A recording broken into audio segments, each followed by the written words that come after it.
In the 1970s, diver Oliver Statham successfully completed a dive in the notoriously difficult Birkwith Cave system, located in the Yorkshire Dales in northern England. This system was infamous for its low visibility and restricted passageways. This was to be the last successful dive ever undertaken in that cave. However, this dive would end up being the direct cause of tragedy over 30 years later. This is the story of the Low Birkwith Cave disaster.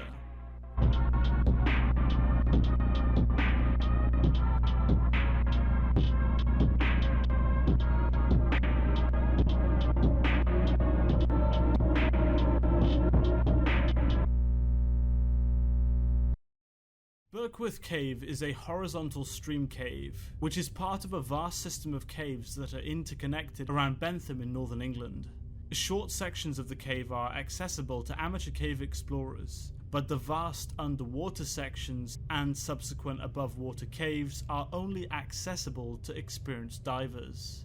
According to expert cave diver Brian Schofield, Birkwith Cave was particularly problematic, as it had narrow restricted passageways which made navigating with large diving gear incredibly difficult. It also had large quantities of silt that, if disturbed, could completely obscure the vision of anyone diving in the cave. But most importantly, the cave was filled with loose lines of rope placed by the previous divers to help navigate the cave system. The cave is classified as, quote, hard, difficult, and dangerous, unquote, to the extent that the last successful exploration of the cave happened in the 1970s. In March 2005, Colin Pryor, a 29-year-old cave diver and explorer, had planned to go diving in the Low Birkwith Cave system with his then-girlfriend Gemma Jones. Gemma was also an avid cave explorer and had met Colin while staying at the Yorkshire Subterranean Society School near Ingleton, North Yorkshire. The couple started dating and immediately hit it off, and went cave exploring together. Over the next few years, Colin and Gemma travelled the world, and the couple would explore caves together 3 or 4 times a month during the weekends. Colin became involved in caving through the Scouts in Chandler's Ford at age 11, so he was a highly experienced caver. Colin had started diving 4 years prior to the dive at Burkworth, and this dive was set to be his 90th. So it was no surprise that he would want to take on this massive challenge that had only been attempted by 2 others before him. The cave system hadn't been explored in over 30 years, and there were still many parts of the cave that were completely unexplored, so much so that more people had stood on the surface of the moon than had explored the Birkwith Cave system. Motivated and ready, Colin prepared for the dive with the help of Gemma. I'm a cave diver myself, and when diving we have a number of fail-safes and precautions that we need to adhere to ensure that nothing goes wrong.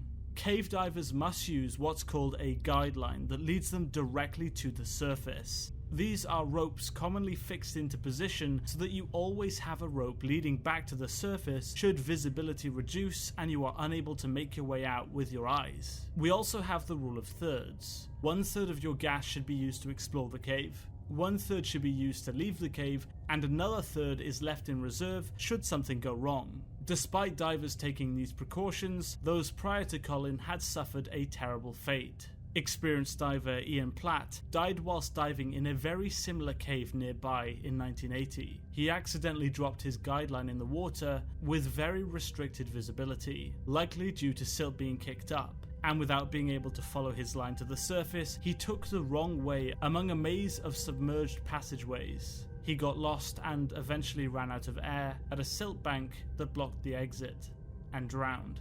Undeterred by the dangers, Colin travelled to the dive site and laid down the ropes and line to assist him in getting his equipment into the cave and to the section where he would enter the water. He was ready to dive, but on the day of the dive he heard news that his friend Stuart Anderson had actually gotten stuck in a cave when exploring and needed rescuing. Colin and Gemma rescued Stuart, but as a result he missed his chance to go diving. On March 13th, Colin rang Gemma telling her that he was going ahead with the dive on his own and that he would be out by 3:30 p.m. Gemma had work commitments that day and was unable to come with Colin to the dive. Colin made his way to the cave through this very entrance, carrying his equipment needed for the dive. Colin assembled his dive gear alone, checking his pressure gauge, regulator, and emergency regulator to ensure that he had no faults. Everything was working perfectly. He was about to become one of the first people to ever explore the vastness of the cave system. He descended into the water and set off on his dive. He navigated the tight and windy passageways, regularly checking his pressure gauge to ensure that he had enough air to make it back out of the system, and have enough in reserve should anything go wrong. As he got further into the cave, Colin noticed an old guideline that was left behind from when the famous diver Oliver Statham last explored the cave in the 1970s, over 30 years prior. He pressed on, and eventually entered uncharted territory. This means that he had entered parts of the cave system that weren't documented, as no living soul on Earth had explored that deep into the cave. He was literally the first person in the history of humanity to explore that deep in the cave. After some time, Colin had noticed that his pressure gauge had reached 2/3 of air, which was his call to start heading back to the entrance and to leave. He was unalarmed, as we've discussed before, divers leave 1/3 of the tank in reserve in the unlikely event that something were to delay them leaving the water. He followed his guideline that he had laid out and headed back to the surface. He was the only living soul on Earth to have ventured that deep into the caves, an impressive accomplishment that takes significant levels of skill, courage, and commitment. Around halfway back to the cave entrance, Colin felt a tug on his tank. He then swam forward and felt another tug. He was tangled in something, and as he inspected, to his horror, he realized that he had become stuck in the old guideline that was left behind over 30 years ago. Alone and without fellow divers to assist him, Colin took out his knife and began to cut the line. It wouldn't come free. He tried again, and it still wouldn't budge. His girlfriend Gemma was at work at the time of the dive, and waited for Colin's call at 3:30. It never came. Colin's body was recovered 6 hours later by a team of rescue divers, all of whom had been friends with or had known Colin personally. His tanks were completely empty, and he was tangled up in the rope left behind after Oliver's dive. Like many of the pioneers who pushed the frontiers of humanity, Colin had died in the name of exploration and furthering human knowledge and understanding. A tragic accident caused the world to lose a skilled adventurer and his family to lose a loving man. Since the time of the disaster, Colin had a cave named after him, which he discovered, which was named Seagull Pot, named to reflect his love of Brighton and Hove Football Club. But what caused this disaster to take place? Surely a diver of his experience would have stayed well away from the ropes. Not only that, but surely he would have been able to cut himself free using his knife. No details of his death have been made public, except from the fact that he was found drowned after becoming tangled in ropes. However, we can take an educated guess and come up with a few reasons why this might have killed him. Firstly, caves have a lot of silt or dust along the entirety of them. When you brush up against the side of a cave, dust is kicked up absolutely everywhere, which has the potential to turn crystal clear water into blindingly dark water almost instantaneously. This is the exact reason why divers dive with guide ropes, so that if visibility is reduced, they can rely on the ropes to get them home. Colin may have accidentally disturbed the silt, causing visibility to become reduced. And when trying to navigate the cave system with no visibility, he may have accidentally swam into these ropes, becoming entangled.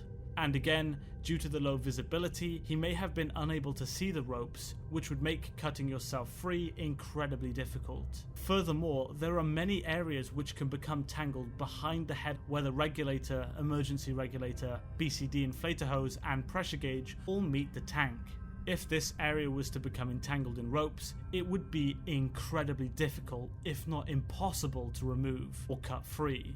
He would have had to have cut the ropes that were far behind his own neck with a razor-sharp knife, completely blind. He may have been able to take off his BCD and tank and cut it that way, but then he would have risked letting go of the one thing making him buoyant, and he would have likely drowned. This is assuming that he was only tangled in one place. There are a number of scenarios that could have played out, but in my opinion, this would be the most likely, as that cave system in particular was known for its high levels of silt that could have easily been disturbed, contributing towards this disaster.